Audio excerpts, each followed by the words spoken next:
العالمين والصلاة والسلام على رسول العالمين أما بعد فأعوذ بالله من الشيطان الرجيم بسم الله الرحمن الرحيم وما أرسلناك إلا رحمة للعالمين صدق الله العظيم. محترم حضرات السلام علیکم ورحمۃ اللہ وبرکاتہ. میں نے دوران خطبہ حضرات کے سامنے قرآن کریم کی ایک آیت کریمہ تلاوت کی ہے جس کا سادہ سا ترجمہ یہ ہے کہ ہم نے آپ کو سارے جہانوں کے لیے رحمت بنا کر بھیجا ہے.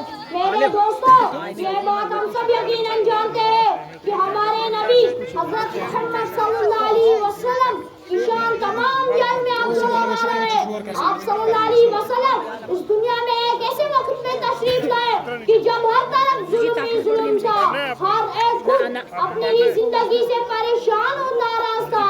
معمولی باتوں پر برسوں لڑائیاں جاری رہنا عام رواج بن چکا تھا. بھائی بھائی کا دشمن بنا پھرتا تھا.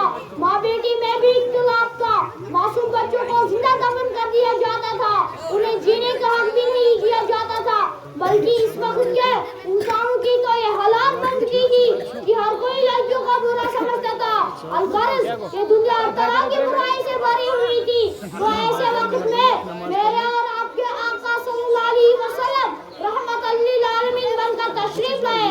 آپ صلی اللہ علیہ وسلم نے مظلوموں کی مدد کی, یتیموں کے سر پر شفقت کا ہاتھ رکھا, ہر ایک کو جینے کا طریقہ بتایا, زندگی بسر کرنے کا انداز سکھایا, آپ سے محبت کا درس دیا, عورت کو حیا اور پاک دامنی کی چادر دے کر عزت سے سرفراز کیا اور اعلان فرمایا کہ لوگوں یہ بیٹیاں رحمت ہے, انہیں زحمت اور ملوث ہرگز نہ سمجھو, اور انما المؤمنون اخوہ کا فرمان جاری کر کے ساری انسانیت کو ایک دھاگے میں پرو دیا.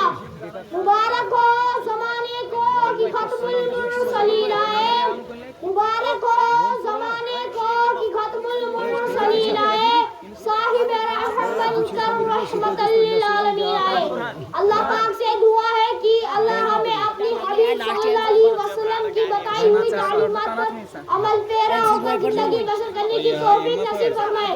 آمین. میں اپنی تقریر کسی چند اشعار پر ختم کرتا ہوں. یہ جو قرآن مبین میں رحمت للعالمین, یہ جو قرآن مبین میں رحمت للعالمین, تیری عصمت کا امین ہے رحمت للعالمین. وہ حسینوں کا حسین ہے, تو جمیلوں کا جمیل, وہ امینوں کا امین ہے رحمت للعالمین.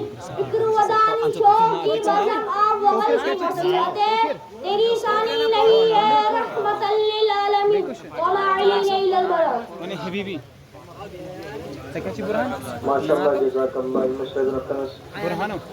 فیضان سلیم تقریر کو تجربہ بیان وجہ تمہ بعد بیس طالب علمس دعوت تقریر خاطر ایان اقبال, تمہ بعد حضرت مفتی صاحب بیان.